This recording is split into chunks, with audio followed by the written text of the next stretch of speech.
Good evening, Bhante and all Kalyanamita. Good evening, Bhante and all Kalyanamita, Suki Namo Buddhaya and Suki Hontu. I'm Aliana and welcome to TRV Friday Sutta discussion by Bhante Dr G Chandima. Please be informed that due to Chinese New Year, the Friday Sutta discussion class on the 31st January will be postponed to the following week. Tonight class is the day of 121 Sutta discussion class, the 10th class of Girimānanda Sutta with topic the perception of the change of all condition or Sabha Sankharesu Anicca Sanya. Girimānanda Sutta is the 11th sutta that has been chosen by Bhante Chandima for this sutta discussion.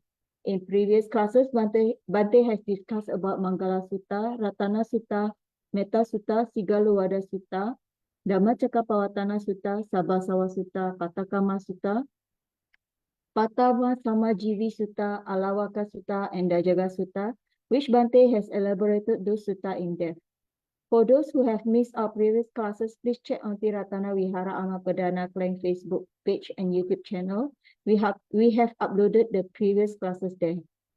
We are always welcoming newcomers, therefore whoever that wish to join the class via Zoom where we can engage directly with Bhante can contact the Vihara through TRV Facebook Messenger or WhatsApp. Our speaker, Bhante Dr G Chandima, is the Associate Editor of the Journal of International Buddhist Studies or JIBS, which is published by the Buddhist Research Institute of Mahachulalongkorn Raja Vidyalaya University in Thailand. He was previously a research fellow at the Center for Studies in Religion and Society or CSRS at University of Victoria, Canada. Bhante Dr Chandima was also a Theravada Buddhist chaplain at the University of British Columbia in Vancouver, Canada from year 2012 till 2016. Recently, Bhante Chandima has joined the Ateneo de Manila University in Philippines as Assistant Professor of Buddhist Philosophy. Bhante is also a Senior Advisor to Patisota, a virtual Dharma organization that hosts a weekly online Pali reading class, Sutta discussion, Dharma talks, and a variety of other Dharma activities. His Dharma works can be accessed at www.patisota.blogspot.com, and we also can follow Bhante at Patisota Facebook account. Without further ado, we welcome once again Bhante, and as always, thank you very much for the wonderful guidance and teaching. Sadhu, sadhu. Lila, can you ask Brother Lim to give me the host? Sure, Bhante. Share.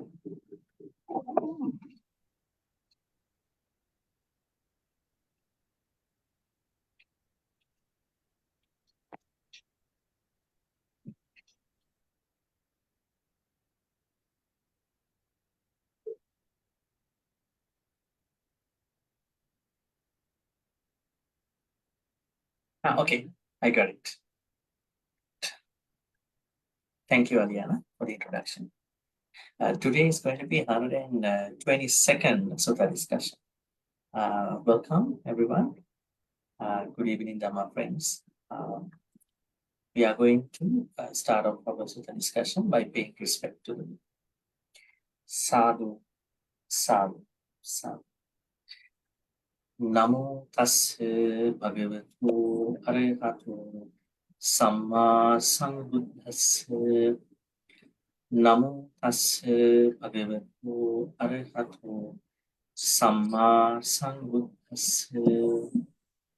Namo tassa bhagavato arahato samma sambuddhassa.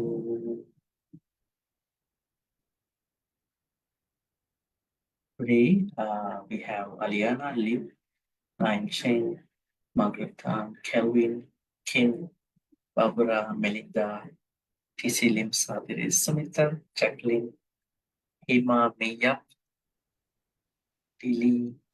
There are two of them I cannot understand because of the naming of the Zoom, and then Hovi.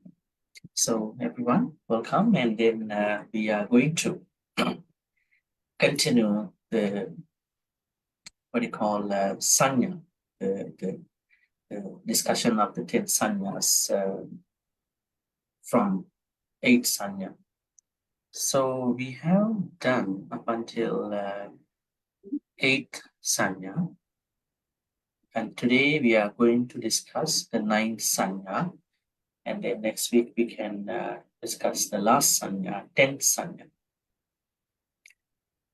If you could tell me what sanya we discussed last Friday, what was it? What sanya was that? Sabbaloke Anabhirata sanya. Sanya.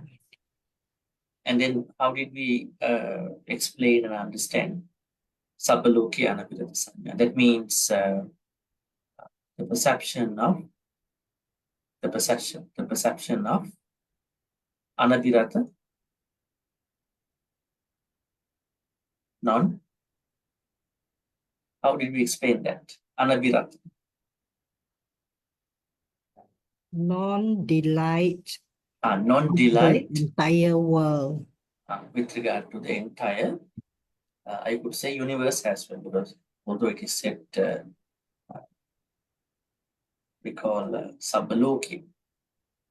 Loka in Buddhism is such a very vast concept.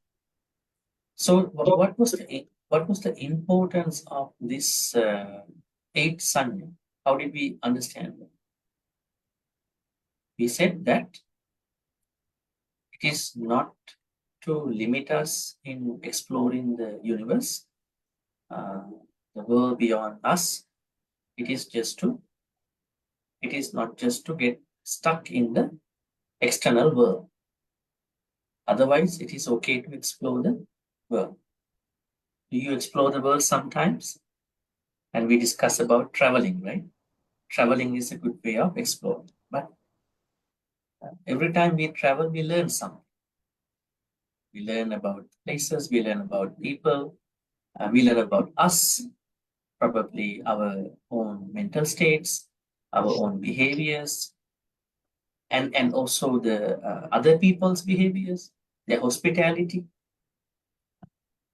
right? And then you are going to be more open to more food, and then more characteristics of different characteristics of other people, I would say temperaments. So that kind of exploration has no problem. But this non-delight with regard to the universe means that it is not good to be infatuated, obsessed with the external world. What could be an extreme example of this kind of a problem? Someone who is overly into the external world and not thinking about one's own mental world, one's own mentality, one's own life. This is one problem when someone doesn't have this sanya. But there are other people who are overly about oneself. They are called as very selfish people. There are some people who are into some of the very important practices of Dhamma, would also become a victim of that kind of understanding. When you practice meditation, if you are not understanding the purpose of the meditation, you might think that you always want to be alone. You don't like to socialize. You don't think that thinking about other people is a matter of compassion. You think that if people are talking to you, if people are asking you help, it precludes your opportunities to do your meditation, prevents you in doing meditation. Even when someone asks for help, if we come up with, if it is okay, if it is, if you are expecting to do that, it is good to help that person. Maybe you might take some time off from your meditation. You might take some time off your routine activities, routine spiritual activities.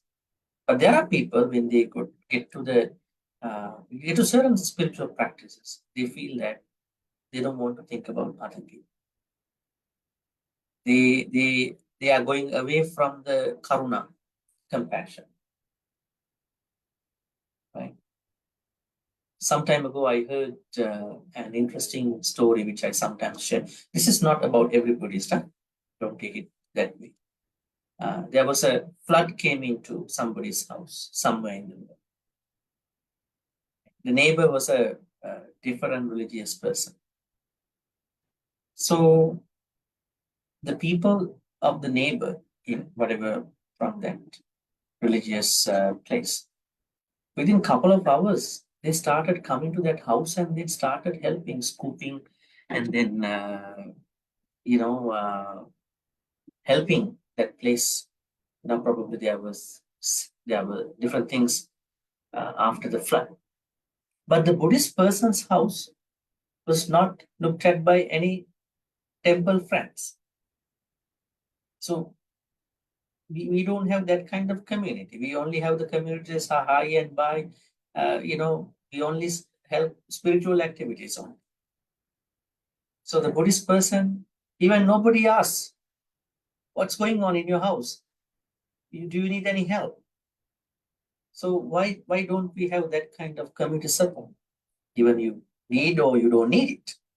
So that means we need to think about whether we are helping even our other kalyana mitras enough, or we just do something whenever we want to go. We go to the temple, we do and come back. So there are things to think about now at this point of our life. It's not anymore somebody becomes a monk and practices meditation, attain nibbana. It's not that story only at this point. We are a connected world at this point. So it's very important to understand then this the 8th sanya, Sabbaloke Anabhita sanya, in the context of not getting caught up with the external world too obsessively, too much. If you know what it is, then you are good. And there is no problem. So what are the benefits of practicing this sanya which we discussed last Friday? You are understanding yourself. You are understanding other people. You have a healthy view about the world. Do we have a healthy view about the world now? Are there people who hate the world when they look at bombings, gun shootings, if they open news, political problems, economical problems, poverty problems? What could be the view of many people about the world? Is it a healthy view that they are creating because of what's happening, how they feed their information, the information that they can see about the world? More or less, it might not be a healthy view. There are things more towards the dislike, frustration, and all that. So that's why the Buddha said we need to have a healthy view about the external world, and then not to get caught up obsessively about that. That's why this 8th sanya is very important. So that means when you practice this 8th sanya, Sabbaloke Anabhita sanya, the perception, non-delight about the external world too much, you create a healthy view about it. Is it important to have a healthy view about the world? It's important for our health. Sometimes, there are people sometimes, they are always trying to search about the world news, right? And everything. But sometimes they don't know what's happening in the house. They check all these global media, everything. What's happening? It happened today, yesterday, last week. But, they even don't know what's happening in the household, what is expected to be done. So this is the obsessive level of worldview. That means they are looking at the world too obsessively, not even looking at their personal life, family, friends equally. Right? So it's very important to it's like a very funny story in Australia. Something happened to a Sri Lankan family. A couple went to a gas station, and then when the man went to the store inside, what do you call the car thieves came in, and then they kidnapped the lady with the car. And then the man was asked to explain to the police what it looks like, what your car looked like. He said everything. He said everything about the car. But when the police asked about the wife, he could not say something very precise about the wife. The police was thinking, how can we fight at this point, right? So that means a lot of people are sometimes they are more towards the world, but they don't know sometimes the internal world. So that kind of view has to be monitored, supervised within us, so that we can manage, we can have this Sabbaluke Anabhirata Sanya. Okay, today, 9 Sanya. What is it? Sabba Sankharesu Anicca Sanya. Anicca Sanya again came in. Why? That was the first Sanya, also Anicca Sanya. How did we describe that? The perception on the change. We said change is a better term. Not like impermanence, which has a limited understanding, which is self-limited. So now the Buddha is trying to say that Anicca Sanya appears in another context. But why did he not include this Anicca Sanya extension within the first Sanya? What do you think? Definitely then there is a certain difference with regard to the scope of the first one and the ninth one. The first one is more about, the first Sanya, Anicca Sanya is more about understanding our own Panchakanda, 5 aggregates, right? How did we understand? Rupa is anicca, our body is anicca, changing, changeable. And then Vedana, feelings are changing, changeable. And then Sanya, perceptions in our life are changing, changeable. Then what else? Sankhara.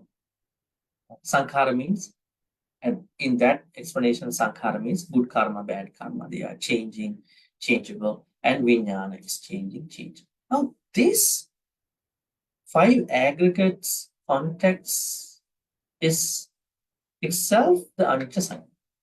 But it does not talk about outside of 5 aggregates. You might think, well, outside is a part of the inside, yes.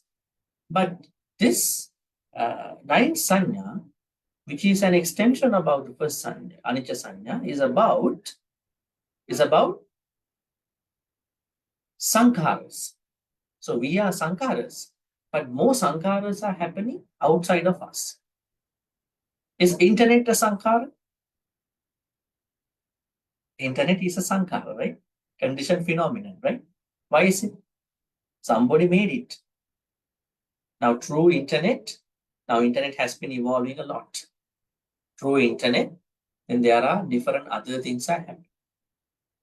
From those things, more other things are happening. That means when we talk about Sankhara, conditioned phenomena, outside from our 5 aggregates, it can be a lot. It can be a very vast area. Understanding the changes with regard to this vast area of Sankhara is the 9th Sanya, Sabba Sankharesu Anicca Sanya. That's why you see Anicca Sanya has been in 2 places. First, Anicca Sanya is about us, the internal world that we are creating, and the external world that we are creating. But going beyond that kind of a self-limited Sankhara world, 9 Sanya explains to us the extended level of the changes of the extended world of universe of Sankhara. I think now you may have some probably unfamiliar areas when I say Sankhara over here. I think one day, probably in our first or second sessions, I explained to you that Sankhara has many meanings. It has multiple meanings. Can we go back again to that conversation? Let me know, can I know how have you understood Sankharas? I use the Pali word because when I say an English translation, it can mean another context. So how have you understood Sankhara? How many contexts, how many meanings, how many contexts are there with regard to Sankhara? Any thoughts?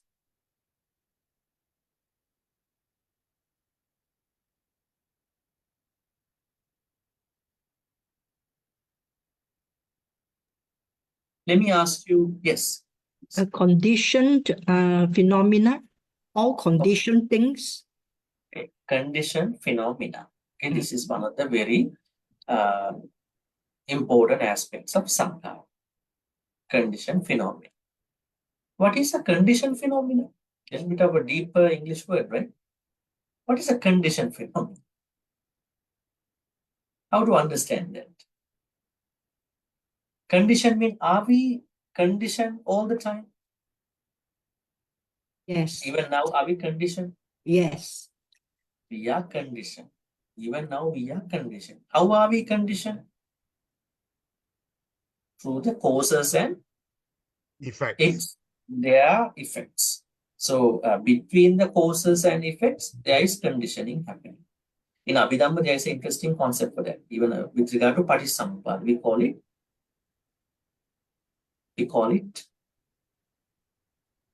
Paccaya. Pali word Paccaya. Paccaya.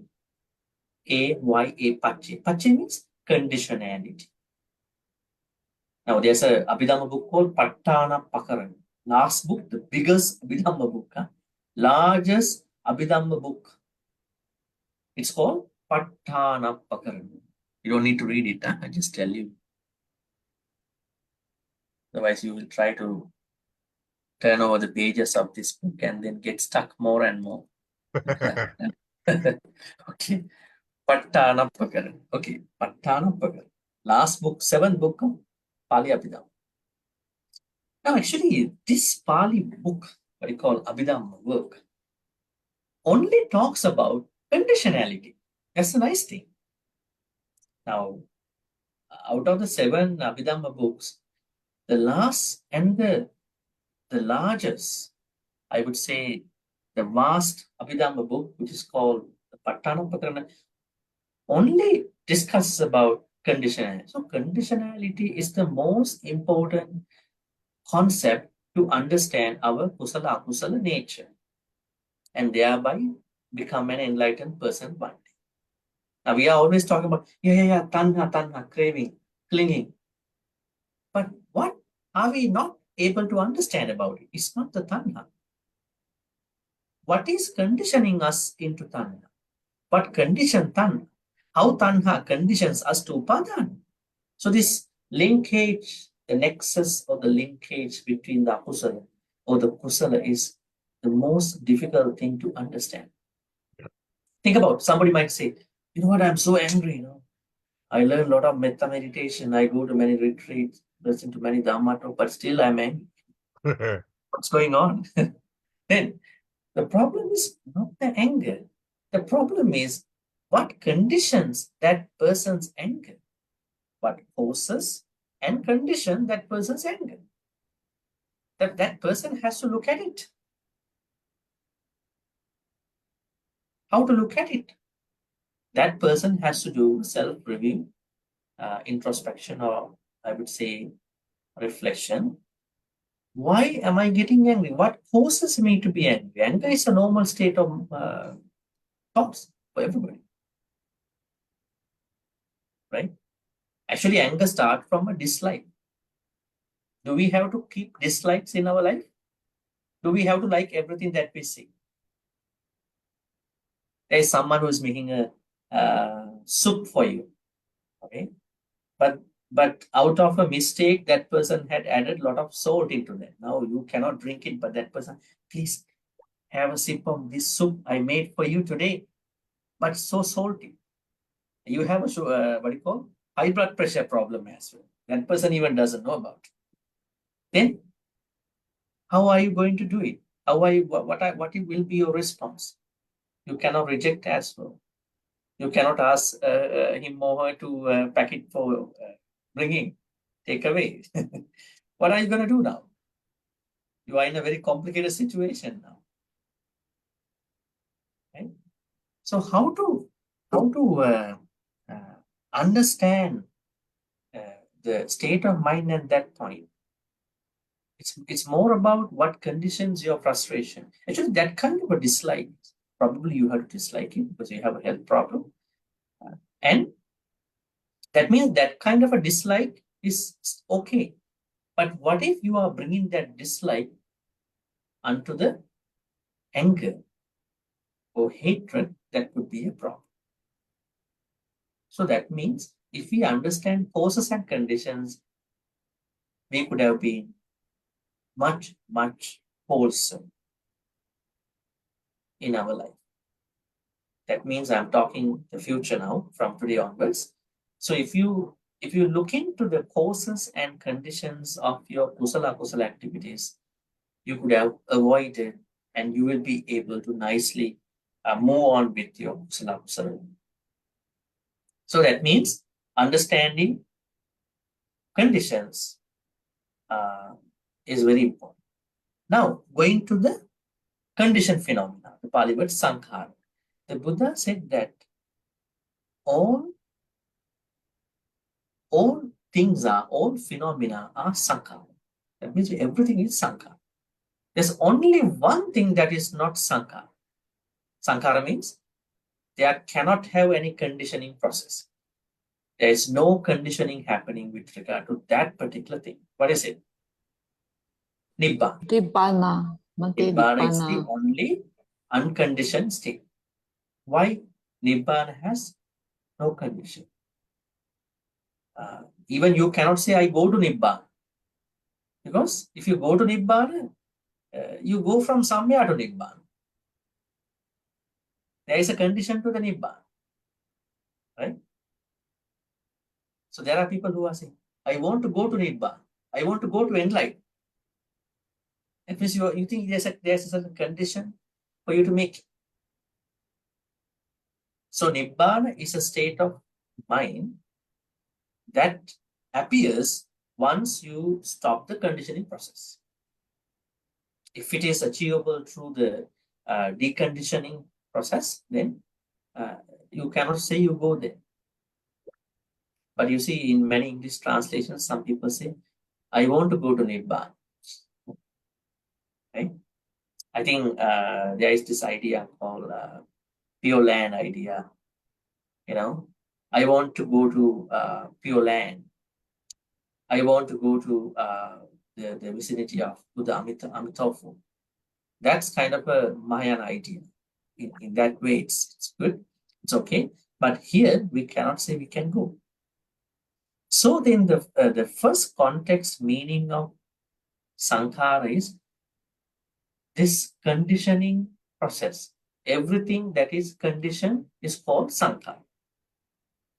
Now, in order to understand this, I would like to pick up two main Pali references about this. Can you remember the Buddha's exclamations, probably the joyful statements he made once he became the Buddha, and then once he was reborn here as a prince, and then once he became the Buddha, and just before he passed away. What were the joyful statements he made? Can you remember? Now, Prince Siddhartha was reborn, right? How was he reborn? He was reborn, right? It is said that only the bodhisattvas are the beings who spend 10 months, 10 exact months in the mother's womb. You can ask from your mother. You would have never been in the mother's womb for 10 months, 10 exact. But keep in mind, the Buddhist months are not 30 days. The Buddhist month doesn't have 30 days, right? It is a little bit less. Some say it's 28 days, the 4 weeks. And anyways, only the Bodhisattvas are spending 10 exact months. You know, like sometimes when there is a Samanera novice monk, when Upasampada, higher ordination is going to be implemented by the senior monks, they are checking the age of the novice. Some are 20 years old, some are 19 years old. By the time the Upasampada ceremony is coming up. So then that particular novice has to wait for another year. So you know what do the senior monks do? It's a Vinaya thing, kind of a disciplinary thing. They can inquire from the novice mother, how many months did you carry this novice in your womb? If the mother say, I carried the novice for 7 months, then they take those 7 months in addition to the 19 years. And they can, at that point, they cannot. Let's say the Samanera is 19 years and then 3 months old. Then if the mother say, he as a baby was in me for 9 months, so the monks take 9 months to match up the 12 months time. Getting her. But anyways, nobody is going to be in a mother's womb for exact 10 months other than the Bodhisattvas. Anyways, there are many things, but it's not our discussion today. As sutta for that, Acharya Abhuta Dhamma Sutta, where we see around 20 factors about Bodhisattvas. So once Prince Siddhartha was reborn, he made a joyful statement. What was it? Can you remember that? What was that?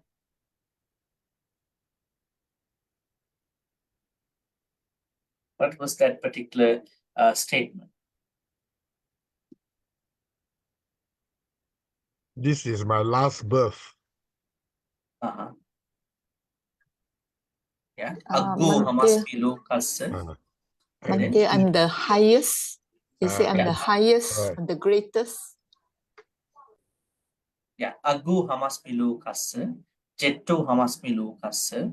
Setto hamasmi lokasya. Ayam antima jati nattidani punam. This is the statement he made. That means I am the greatest, highest, and this is my last word.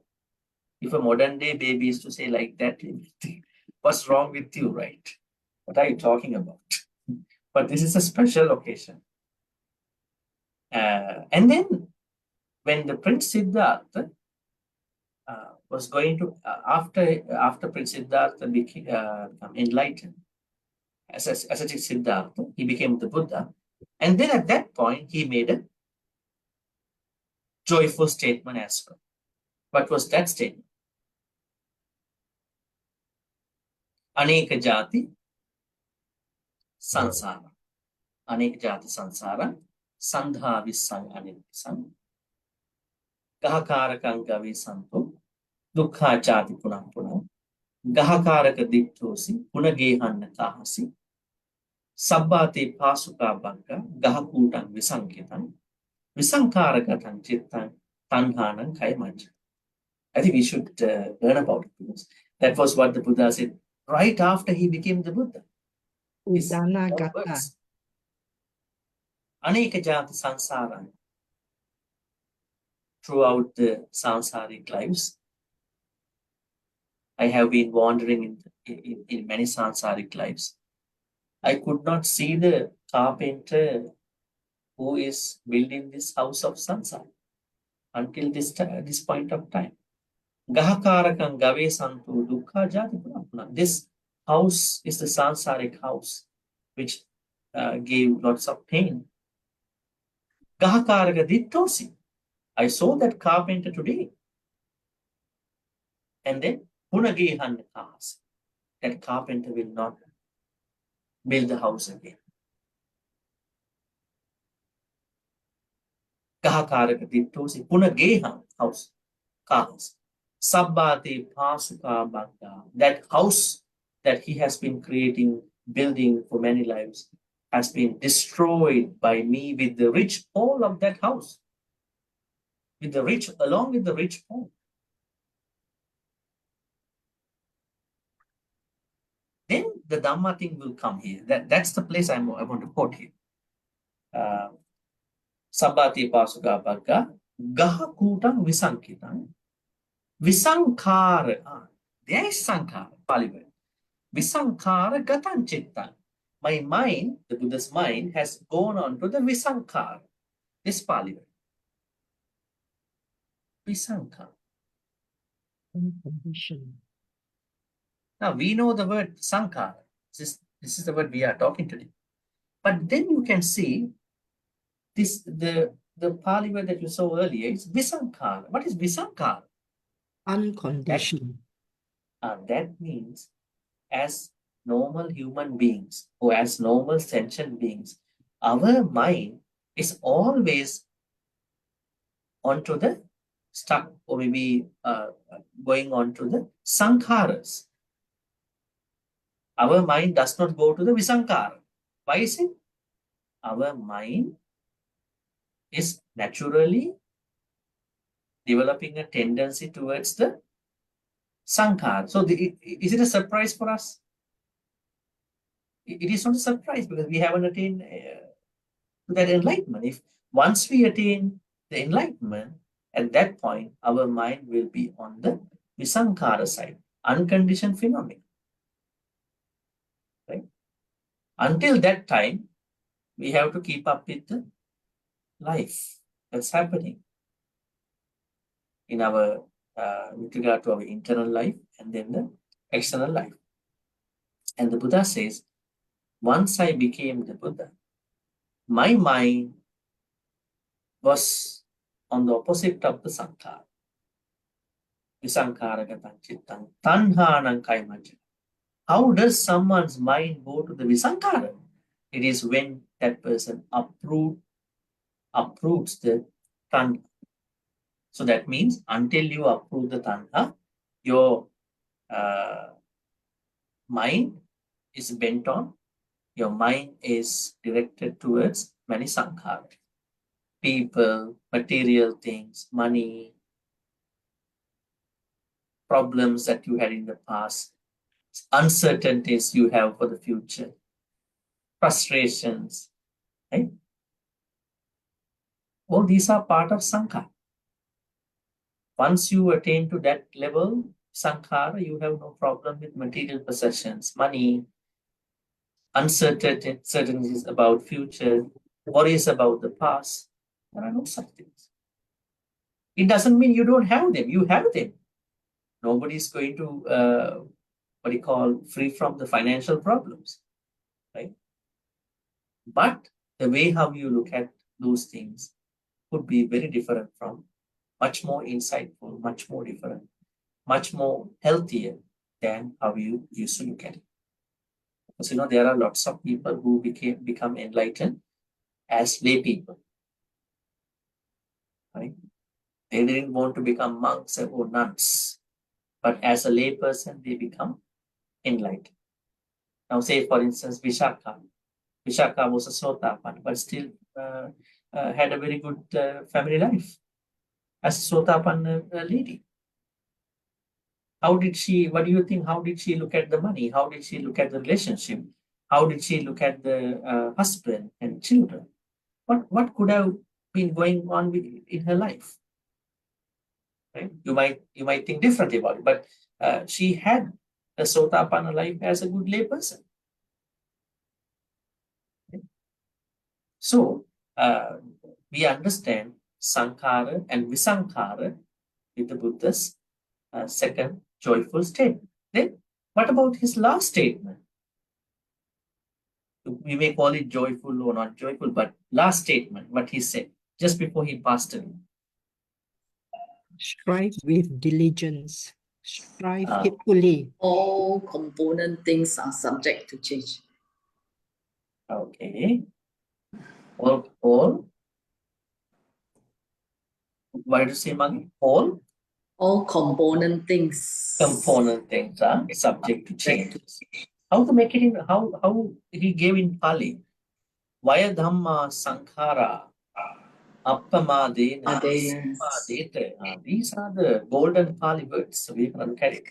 Vaya Dhamma Sankhara. Sankhara. Again Sankhara. Now, when he became the Buddha also, he said Sankhara, Sankhara. Now, just before he passed, he also talked about Sankhara. This Sankhara is such a very important Dhamma concept. Otherwise, he would have not used it. That means understanding Sankhara is the way out in our life. So, Vaya Dhamma Sankhara. Sankhara Vaya Dhamma. Sankhara means all conditioned phenomena. Vaya are subject to Vaya means changes. Vaya. Then Buddha is not only talking about the problem. Huh? There are a lot of people who only talk about the problem. Huh? You know, there is a problem. Huh? Life is suffering, right? But tell me what to do. You only talk about the problem. And there are people, you cannot do this, you can't do that, you cannot go there. But tell me the solution. Where can I go? What can I do? Why only talk about cannot? This, don't list.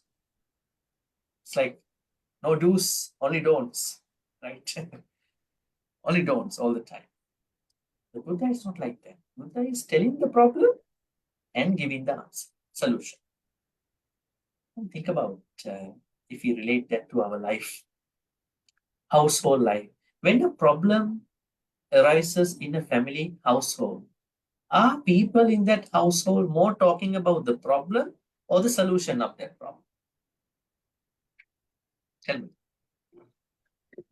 Are they spending more time on the problem? More time compared to the time that they're spending. More time on the problem, who is wrong, who is the perpetrator, who is the culprit, or how to get out of that problem and then to solve this. More on the problem. So now we learn from the Buddha. Yes, we have to look at the problem, but don't spend too much time on the problem. Once we identify the solution, we have to talk about the solution. Because solution is such a very important part. Now think about, there is a family who always arguing each other. Even for a small problem, they argue. But one day, they ponder over, they get together and think about, why are we arguing all the time, even for the small thing? And they find out the solution. I think we have a misunderstanding each other. And then they're trying to work out on that. Okay? And say, for instance, there is someone who is hurting other people with his or her words. A very good person. But when that person opens the mouth sometime, hurts other people. He or she also doesn't understand that I'm hurting other people. Very good person. Yeah, but true. There is a problem in that person's life. Nobody can help. Because he or she is not letting other people come and talk to her or him. For other problems. But one day, for whatever the good reason, there's a good Samaritan, maybe a good friend, or in whatever the way, someone is trying to say, many others are saying, this person is such a bad, always bad mouthing, words are not nice, we are very much hurt because of this person. Right. They're only talking about the harmful effect, but there's one person who's trying to say, probably you can fix this in a nice, kind way. If you fix it, you are one of the very lovely beings that we have ever met in our life.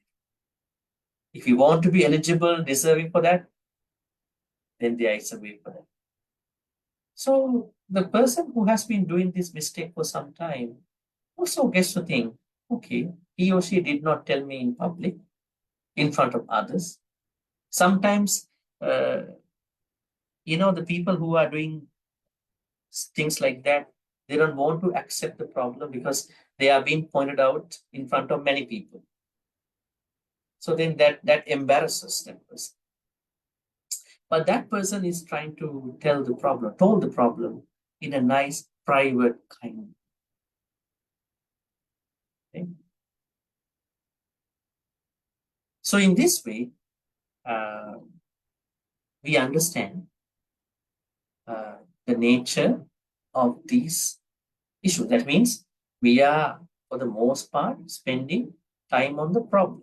Yes, we have to spend some relevant time, but not too much. Let's talk about this. So Buddha is saying, why Dhamma Sankhara? Then what is his suggestion here? All conditioned phenomena are subject to changes, but what you can do? Strive on with diligence, strive on with appamada. Appamada is the quality that we have to cultivate. When we have appamada, all the other qualities are complementary. What do you think? You want to practice 1, 2, 3, 4, 5, 6, 7, 8 qualities, or you want to practice appamada? The rest are complementary. What do you think? Appamada is the root quality in that context. So Buddha says, appamada, in one of the suttas in the Anguttara Nikaya, appamada is compared to a blueprint for all the other kusala activities. In that particular sutta, he further explains about it in this way. Citing a simile with regard to the footprints about animals. He's asking, what do you think about the footprints in the forest? So many animals. And what do you think about the footprint of the elephant? Can all the other footprints of other animals fit into the elephant's footprint? Yes. In the same way, Buddha says, appamada is the most important quality. If you have appamada, rest of the other, all Dhamma qualities are going to fit in as a complementary benefit. That means if you think your Dhamma practice is a once in a while practice, Katina practice only, Vesak practice only, Vassa practice only, Dhammacakka practice only, Bojjhanga practice only, one retreat practice only, then there is a problem. Problem is you haven't mastered appamada. If you master appamada, all these ceremonies are coming to you. You are having a constant practice. That has all the good things. Dana, Sila, Bhavana, chanting, all these things are coming to you. So appamada. So then, how to tackle sankhara? How to deal with the sankhara, conditioned phenomena? It is only by practicing appamada. Now we know the solution for this. How to practice appamada? What is appamada? Never become late. Never become late.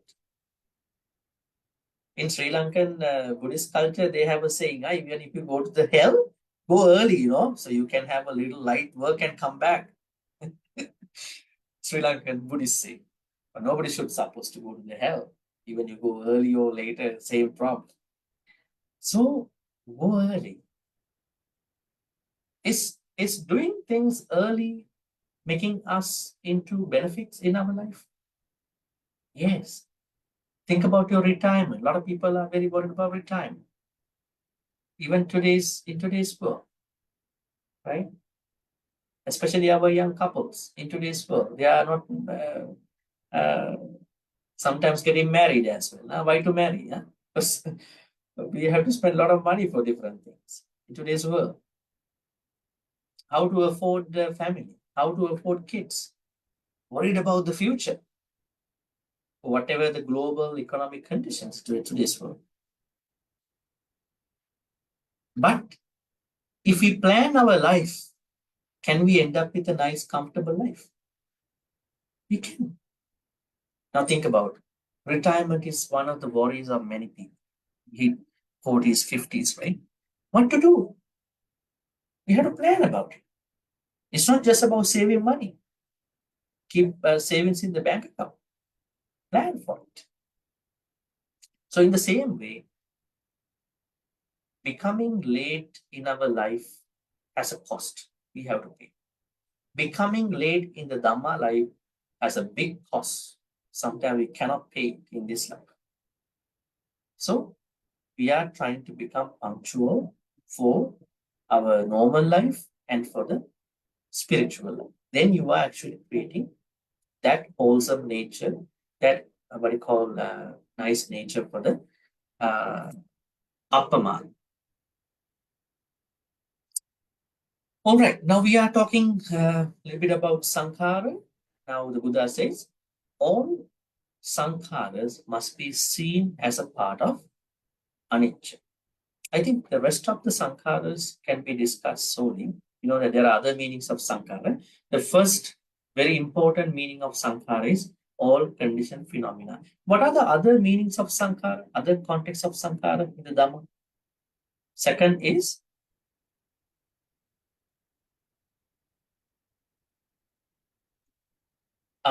good karma, bad karma, sankhara. 5 aggregates. Under the 5 aggregates, we say Rupa, Vedana, Sanya, Sankhara, that one, Sankhara. So how to understand karma as a sankhara? Then we have to separate out, probably get to the bottom of that sankhara. So we can say, how are we creating good karma, bad karma? How do we produce good karma, bad karma? Through which part of our body are we creating good karma, bad karma? Body, Are we speech, creating and bad mind. karma with the fingers or the hand? How are we creating bad karma, good karma? Tell me. From Like our three thought, doors. from our thought, is Three it, Bhante? doors. From our Body, thought. speech, and action. There are 3 doors. They say 3 doors. What are the 3 doors? Mind Body, is a speech, action. body is a door. Yeah. Then speech Action. is a door. So through these 3 doors, we are producing karma, good karma, bad karma. Then we have interesting 3 Pali words for that interpretation. Mano sankhara or chitta sankhara. Maybe chitta sankhara. Then kaya sankhara. Then vachi sankhara. Let me send that to you. Second interpretation, or I will say context. Context of sankhara is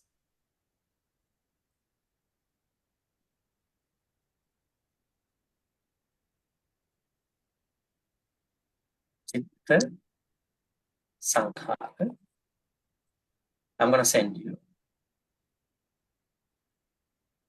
kaya sankhara. Third one is vachi sankhara. Okay, this is the second context. The first context of sankhara is we call all conditioned phenomena. Okay, first context is all conditioned phenomena. Second context is kaya, what do you call chitta kaya, vachi sankhara. Okay, so this is the second context. So we have to understand that these sankharas are also changing all the time. So this has another context too, the third context. Third context of sankhara is again these 3. What do you call? Chitta sankhara,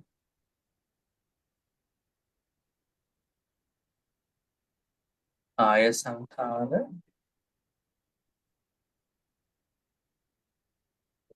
and vachi sankhara.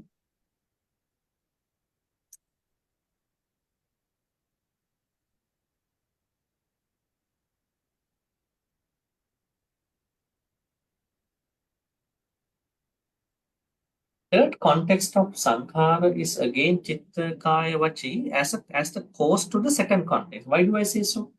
Remember one day I said chitta sankhara arises from arises from Sanya and Vedana. Sanya Vedana means perceptions and feelings. So these perceptions and feelings are what create our thoughts. Our thoughts come from perceptions and feelings.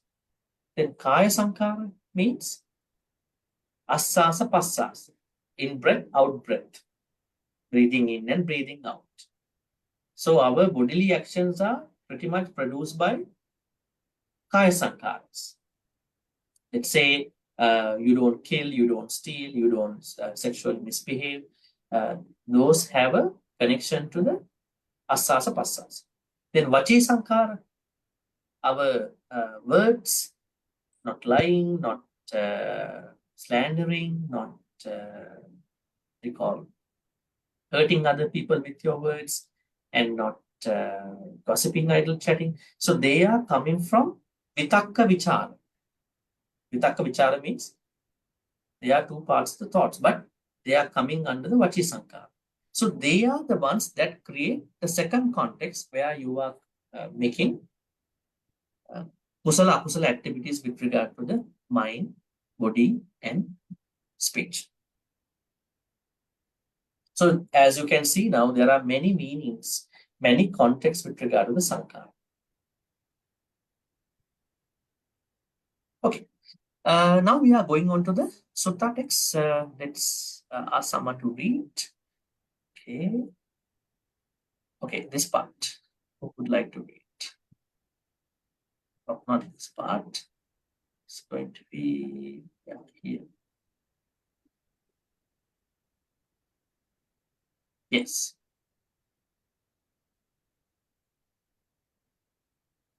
You can raise your virtual hand if you like to read.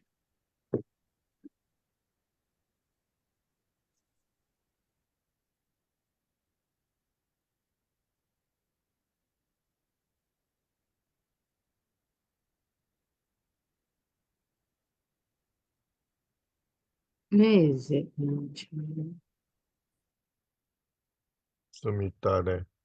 Yes, Sumita, please go ahead. Okay, thank you, Bhante. Katama Chananda Sabba Sankharesu Anicca Sanya Idananda Bhikkhu Sabba Sankharesu Atiyati Harayati Jigucchati Ayam Vichata Nanda Sabba Sankharesu Anicca Sanya. Okay, great. Katama Achananda Sabba Sankharesu Anicca Sanya Idhananda Bhikkhu Sabba Sankharesu. Important words are coming here. Attiyati, Karayati, Jigucchati. Okay. How to look at the change, anicca, with regard to all sankharas? Now, when we say sankhara, you could of course say all conditioned phenomena. But how to look at it? You can only do it by three activities. What are they? Attiyati number one, Arayati number two, Jigucchati number three. These are three activities you can do. Attiyati. Attiyati means Idhananda Bhikkhu Sabba Sankharesu Attiyati Harayati Jigucchati Ayam Ucchatananda Sabba Sankharesu Anicca. What do you think Attiyati? You can go to the translation, but there are some problematic things too in translation. Attiyati means worry. Attiyati means worry. Are we supposed to be worried about sankharas? Are there good worries and bad worries? Are you worried about good things sometimes? I'm asking. Is worry always akusal? Are people worried about good things too? No. Yes, Bhante. Yes. Yes. I would like to learn from you. Have you worried about good things? You have no problem, no loss, nothing, but still you are worried about it. Maybe Aliana, would you like to say An example, if it is not too personal.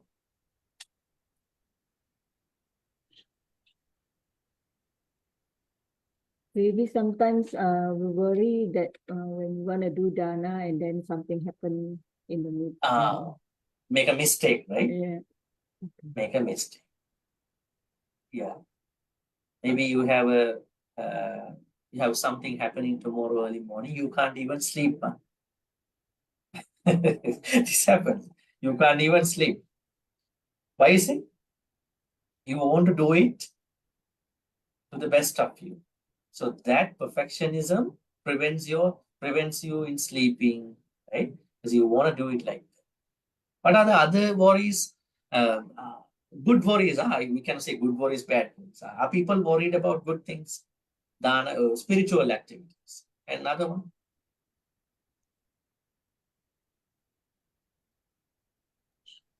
Bhante, Yes. Bhante, sometimes when all the good things happen, you worry, how come all the good things happen, and you worry that one day you will lose them, or something happen to affect you.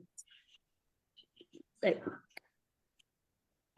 you find it difficult to believe that good things are happening to you, and then one day you think that you will lose them, or something happens. Okay. So yeah, losses. Yeah. Sometimes are you worried about even doing normal things? Let's say you are getting dressed to go somewhere. Would you think that will other people like my dress or not? No. Huh? It's a very It's a very simple example. Will other people like the way how I behave in that place? There's no akusala, right?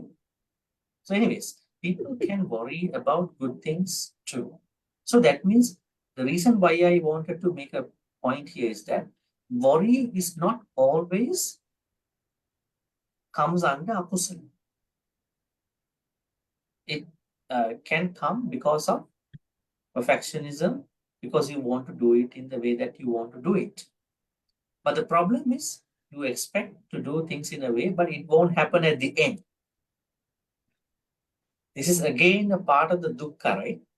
Yampi chang nalabati tampi dukkha. Dhammacakka Sutta, Buddha says, Yampi ichang, you expect something to be done in a way, but it does not happen. Right? It does not happen the way how you expected.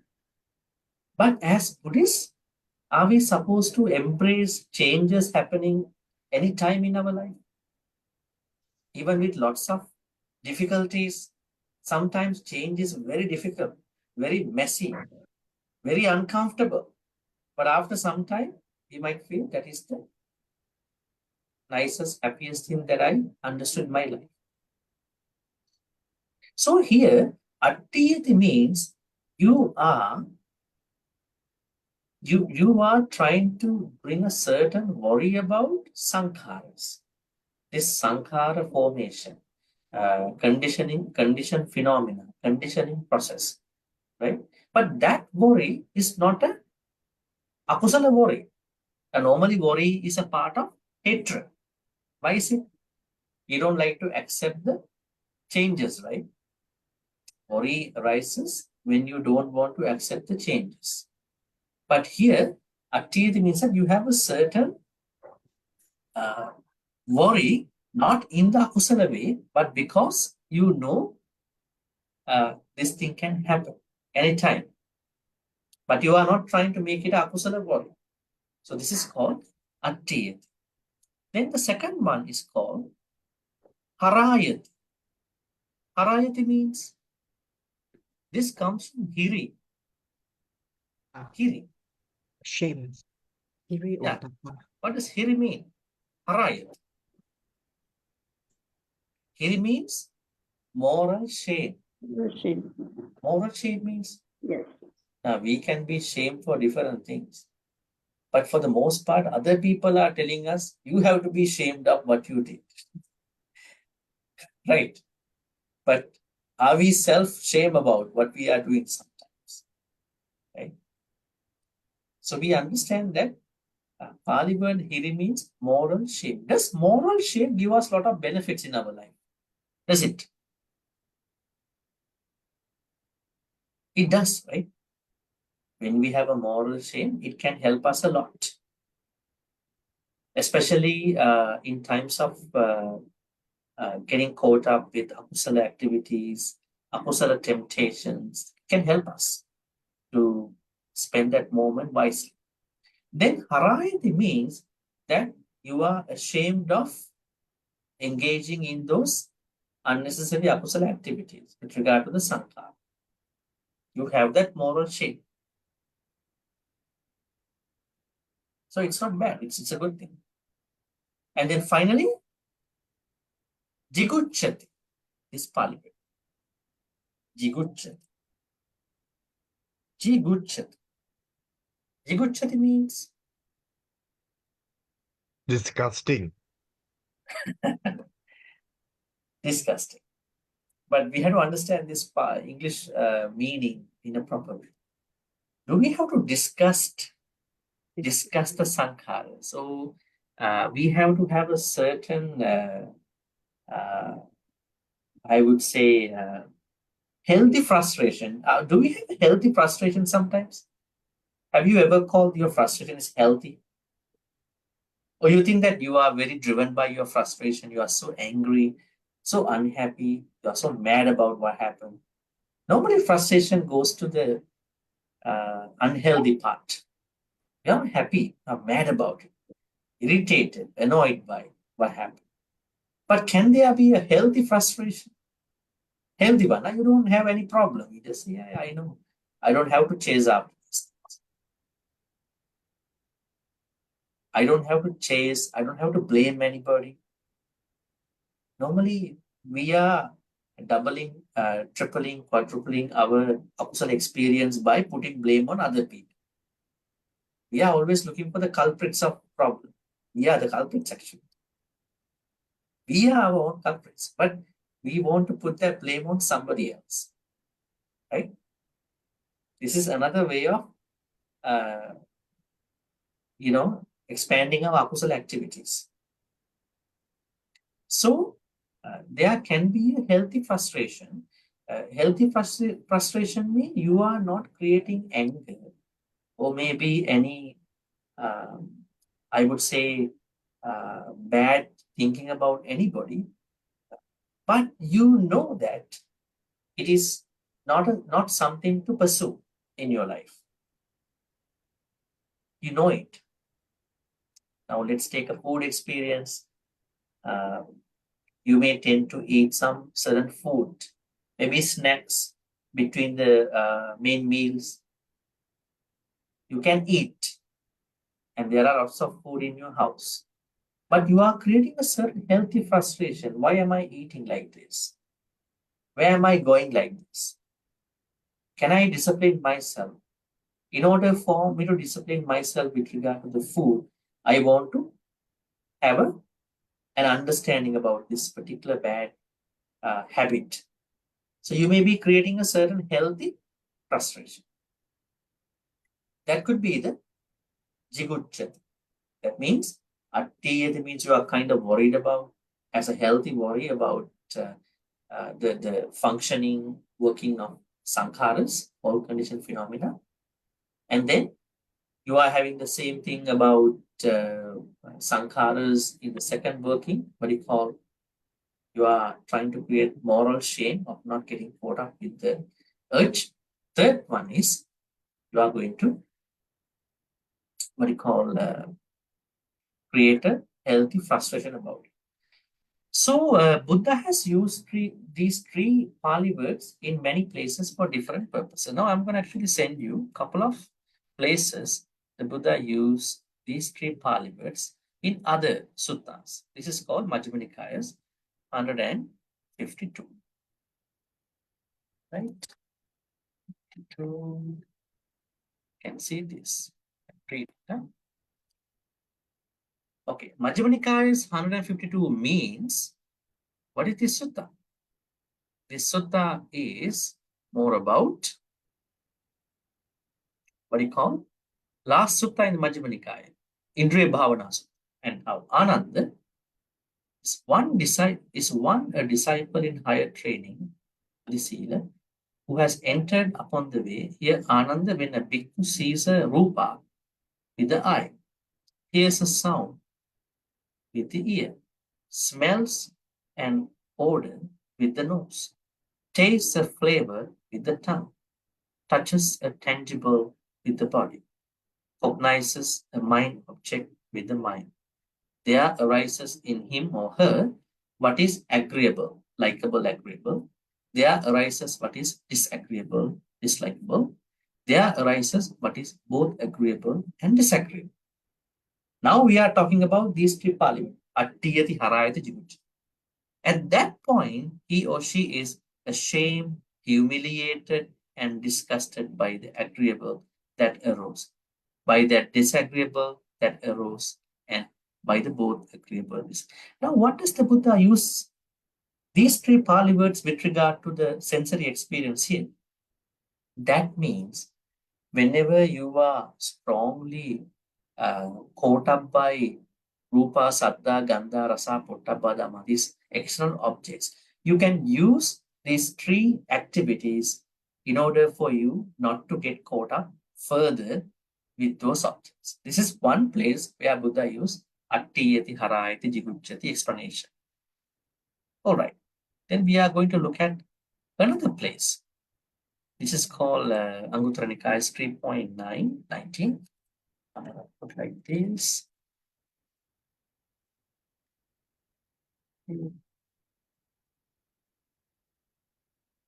Okay.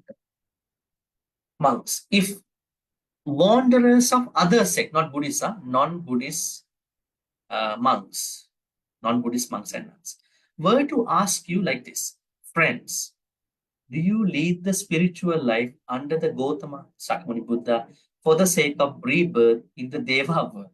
Interesting, right?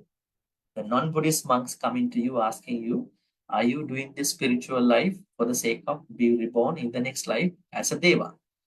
Wouldn't you be repelled, humiliated, disgusted? Attiyati harayati jigucchati. That means when someone is telling us something not really truthful, we can have this attiyati harayati jigucchati. Yes, Bhante. Thus, monks, since you are repelled, humiliated, disgusted with the celestial lifespan, because if somebody is telling you, you are even practicing Buddhism to be reborn in a Deva world, that is not a nice thing. You must be attiyati harayati jigucchati. Then, so much more then should you be repelled, humiliated, disgusted with bodily misconduct, verbal misconduct, mental misconduct. That means if you do a bad karma with regard to your body, speech, mind, you should be more attiyati, more harayati, more jigucchati. That means this attiyati, harayati, jigucchati could be a nice tagline for us to prevent from akusala. Right? It's a very nice tagline. It's a nice slogan for us. Right? Do we have some slogans in our, what do you call that?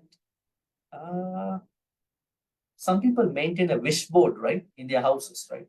Wish board. They have wish boards about, they want to write down what they want to feel, what they want to become, right? So I think Attiyati Harayati Jigucchati could be a good tagline to practice. And then we'll take another one. Another interesting sutta about these three working. This is going to be the Nikayas 9.11. Right. It's also about Attiyati Harayati Jigucchati. Just as a woman or a man, young, youthful, and fond of ornaments, with head bathed, would be repelled, humiliated, disgusted if the carcass of a snake, dope human being were slung around her or his neck. So too, Bhante, I am repelled, humiliated, disgusted by this. This is about Asura. So that means these three Pali words have been used for Kusala purposes too. And then Girimānanda Sutta. We will take one more one more sutta about these three Pali words. It's about Majjhima Nikaya 62. Buddha is talking to his son, Rahula. Okay, we will stop at that place for any questions. Rahula, develop meditation, practice, develop meditation. That is like the earth. Just as people throw clean things and dirty things, excrement, urine, spittle, pus, blood on this earth, and the earth is not repelled, humiliated, disgusted because of them. So too, Rahula, develop meditation. That is like the earth. Or when you develop meditation, that is like the earth. There is an agreeable and disagreeable contact will not invade your mind and will. So that means if you look at Attiyati Harayati Jigucchati's context everywhere in the suttas, these are not bad things. These are not akusala, worry, negative experiences. You are using them to make you positive in your Dhamma practice. So now we go back to our sutta part here. Finally, to conclude this. Right. Okay. Katama Chananda Sabba Sankaris Anicca Sanya Rupu. This part is here then. What is the perception of change of all conditions, Sankara? It's when a mendicant or anybody is confused, worried, ashamed, and then disgusted with all Sankara. Now, how to become worried and then ashamed and disgusted about Sankara? Now we understand everything is a Sankara except the Nibbana. We have to understand people, events in our life, experiences in our life, the world, other people, development, all are Sankara.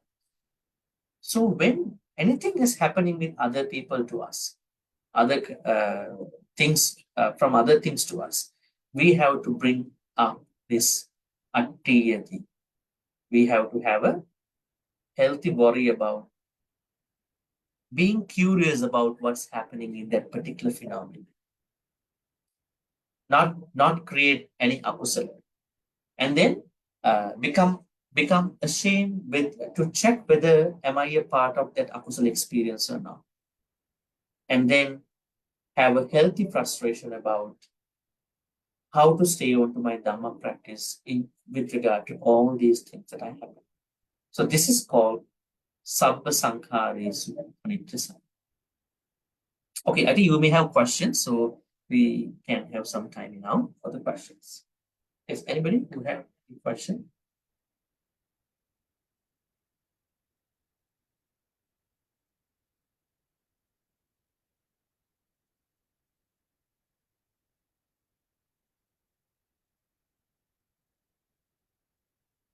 Yes.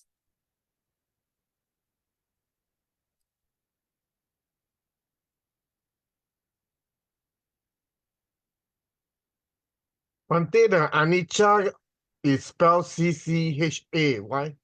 Yeah, I think there's a typo there. I have to Okay. correct it. So no H lah. No.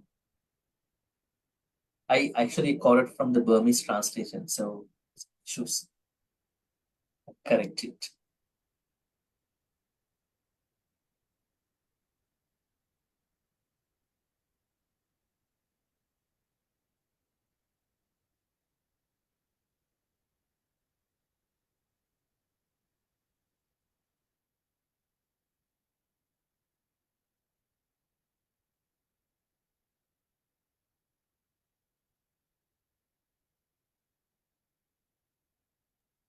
Any questions about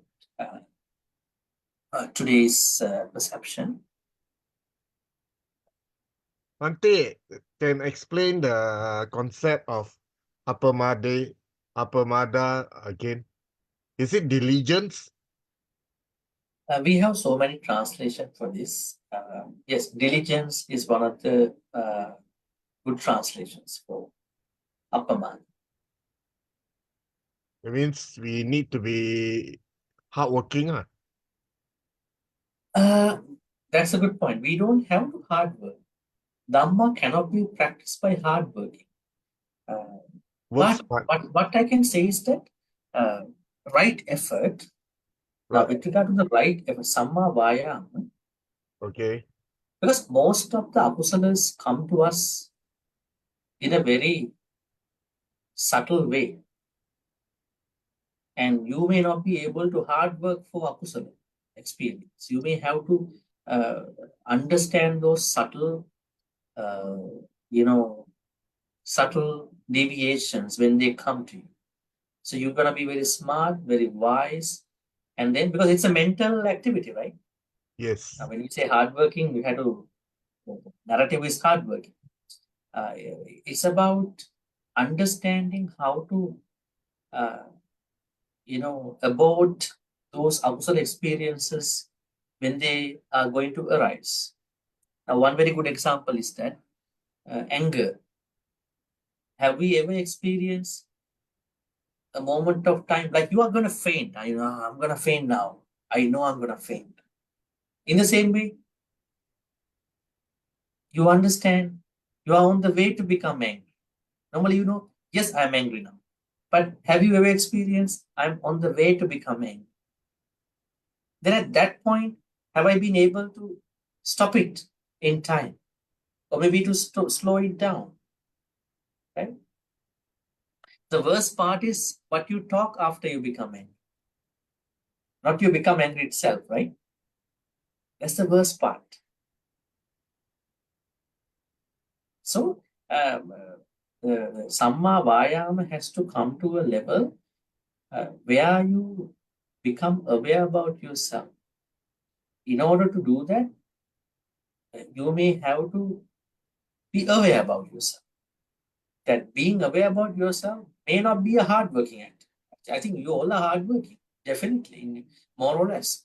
But the problem is whether you are being able to, or you have been able to become aware the causes and conditions of the akusala activities and kusala activities. So that's enough. The larger, broader version of that thing is Appamanta.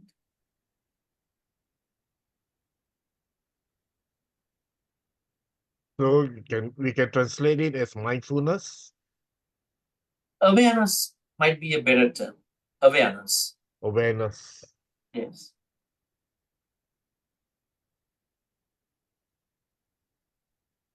Because we don't always fill the mind. We sometimes unlearn the mind as well. So then how do we use mindfulness for that part then? Unlearn the mind. Unlearn means we have learned a lot of unnecessary things. It's like a university of students studying a certain subject and then landing on a job after that and asking, and he or she's being asked, what could you remember during your studies? It's the philosophy class, religious studies class is what impacted me even now. Because this is what they remember, not those secular classes. Those classes help them to land on the job. So awareness, that means time to time we have to unlearn. Actually, why are some people so much struggling with the akusala life? Because they have formed akusala habits. So they have to unlearn those akusala habits. Then that unlearning is not within the English word called mindfulness. Because filling the mind would be mindfulness. It's going to be awareness. We have to be aware about what's happening to us.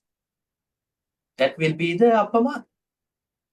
If any moment is gone without that awareness, will be the moment we are creating akusalas. Does it carry the meaning of determination or persistence? Never giving up? Never giving up. Actually, determination is adhitthana. It's a paramita. Yeah. Yes, I think it's a part of sammavaya. Yeah. Yes.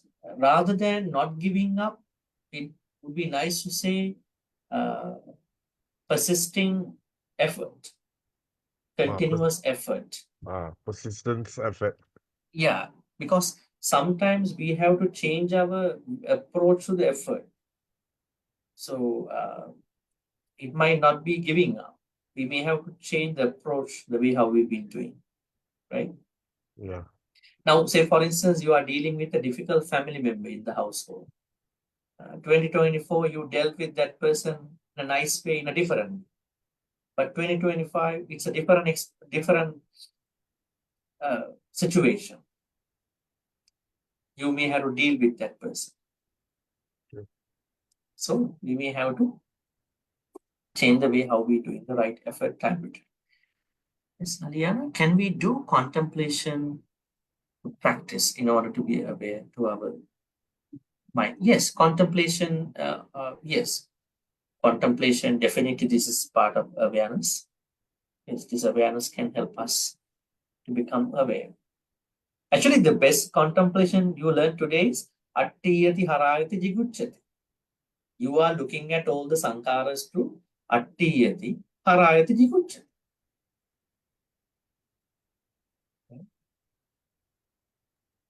Like someone who madly wants to exercise, will say, no pain, no gain. Huh?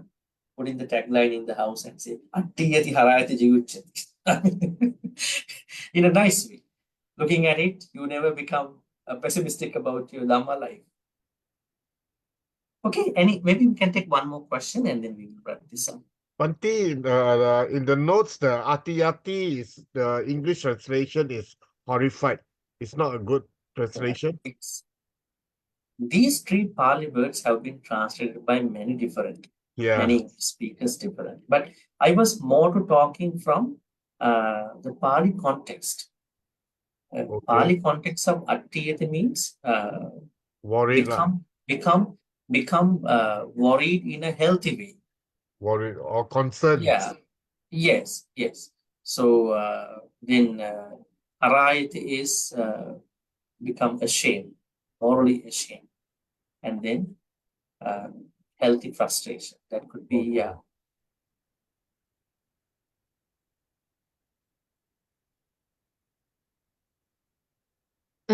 Okay.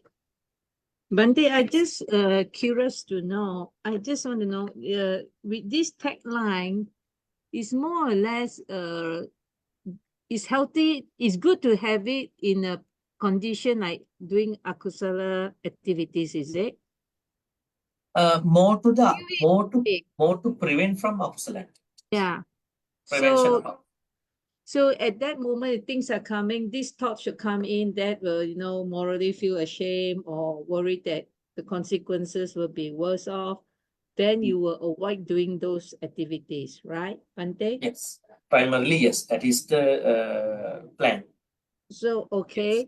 Then if in a positively that you're concerned of somebody's health or even your own health or worry about it, is it not healthy or it's no good to have or what? No, that healthy frustration, healthy worrying should not apply to those things. But healthy worrying, healthy frustration should apply to inspire us in our Dhamma journey. Now, say for instance, you are over concerned about someone in your life. Yes. And then you are going to overprotect that person. Then there are more problems that are coming. Maybe that person doesn't like to be treated that way. So we only take that healthy frustration as a motivational trigger for our kusala activities, not to other things. Definitely for akusala activity, preventing from akusala. There can be a healthy worry and concern rather than this anger of being worried in doing those akusala activities, right? That is what we understand from this thing. Yes. Yeah. Okay. But that shouldn't be a pessimistic thing. Yeah, when we are concerned Say for instance, you wake up early in the morning, you get up, and then so many things are happening in your household, outside, in the world, country. Then you are more concerned about, more aware about whether I make akusala or not out of these things. That's number one, primary meaning. Second meaning, whether I can continue my Dhamma practice in the face of all these things. It is a challenge, right? How can I continue my Dhamma life, Kusala life with all these people, with all these situations? Then at that point, I may have to use Attiyati Harayati Jiguchyati in a Kusala way. Okay. Thank you, Bhante. Yeah. I got it. Thank you. So it's actually meaning healthy worrying, healthy shameful, and healthy frustration to prevent akusala from arising. Akusala and also Kusala to inspire our Kusala life. Okay. Both are there. Okay. But don't take it literally. When you say healthy frustration, someone might be misunderstood. Yes, yes. This has the very contextual point that the Kusala thing, Akusala thing have to be connected to this idea. Yes. Otherwise, they will misunderstand it. Then somebody might say, I'm very worried about you. You know why? It's a healthy frustration. Huh? It's not what it means. This is about Kusala and Akusala context. That's why we have to properly explain to someone this thing. So this tree can be a tagline. Yeah, definitely it could be a tagline, but if you only translate and understand properly, Yes. otherwise it will mean different things. It will go out of context, isn't it, Bhante? Yes, context is very important. Okay. Yeah, can go out of context. Yeah. When we are out of context, we are not even doing good things. So, yes, within the context. So say, what is this Buddhism? But then these 3 words has been used by the Buddha in a lot of the suttas. So it should not go out of context in accordance with the Buddha's teachings. Yes. Yeah, you must be And we have to understand many readings of those suttas and how he used them. That's why I said, with regard to the Girimānanda Sutta's Attiyati Harayati Jiguchyati, he talks about how to prevent from akusala using healthy worry, moral shame, and then healthy frustration. And also, on the other hand, how to use these 3 Pali verbs as activities to inspire, motivate our existing kusala life. Inspire. Okay, thank you, Bhante. Yes, okay, I think we have almost come to the time. Then we are going to transfer all the good karmas to the departed ones and share all the good karmas with the Devanaga Mahitika at this point. So may all the good karmas we've been doing today by understanding the anicca sanya, the perception of change with regard to all conditioned phenomena. We learn the way how to do it. We can do it by Attiyati Harayati Jiguchyati context. We said that we can have a healthy worry and then moral shame and then healthy frustration with regard to akusalas for being prevented and then to inspire our kusala activities. May all these good karmas be transferred to all the departed ones who passed away in the name of all of us. May they be well and happy. May they attain supreme bliss. Sadhu, sadhu, sadhu. Idammi jnati nang sukita punati. Idammi jnati nang sukita punati. Idammi jnati nang sukita punati. At the same time, may Devanaga Mahitika also receive all these good karmas. May they be well and happy. May they protect and bless all of us for good health, quality of life, prosperity, and safety. May they finally attain supreme bliss. Nibbana. Sadhu, sadhu, sadhu. Ittavatacha amhehi sambatang punya sampadang. Sabbe deva anumodantu sabba sampatti siddhya. Ittavatacha amhehi sambatang punya sampadang. Sabbe bhuta anumodantu sabba sampatti siddhya. Ittavatacha amhehi sambatang punya sampadang. Sabbe satta anumodantu sabba sampatti siddhya. Akasattha cha Bhummata Devanaga Mahitika Punyantang anumoditva chirang rakhantu sasanam. Akasattha chibumattha deva naga mahitnika. Punyantang anumoditva chirang rakhantu desanam. Akasattha chibumattha deva naga mahittika. Punyantang anumoditva chirang rakhantu mang parang chirang rakhantu tvam sada. Dhamma-wish. Our Dhamma-wish is to be surrounded with Kalyana Mitras all the way to Nibbana. Maybe always be with Kalyana Mitras who can think with Kusala activities, speak with Kusala activities, do things with Kusala actions, with Kusala activities. May this accomplishment continue, not even in this life, in the rest of the life till we attain Nibbana. Thinking thus, we're going to make this. Imina punya kammena mami bala samagamu satan samagamu yavani bana patiya.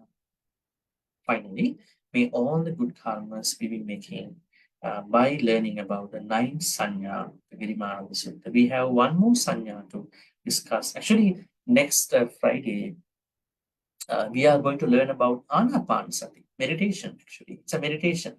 But Anapanasati that was given in the Girimānanda Sutta is little different than the Anapanasati given in the Satipatthana Suttas and also in the Anapanasati Sutta. So these are three things. So we are learning Anapanasati next Friday as the last sanya to heal from mental, emotional, physical sickness. So this is what is left at this point. So today, may all the good karmas that we've been creating so far be supporting and helpful for all of us to attain supreme Nibbana. Sadhu, sadhu, sadhu. Abhivadana silis nichang vadha pachainu chattaru dhamma vadhanti ayuvanu sukhang balam ayurarogya sampatti sagga sampatti mevacha ato nibbana sampatti iminati samicchatu sadhu sadhu.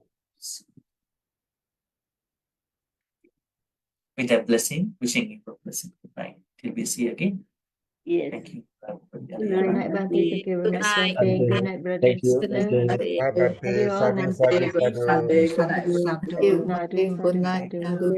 Thank you. Thank you. Good night. Thank you. Good night, everyone. Good night. Bye, Bhante. Good night.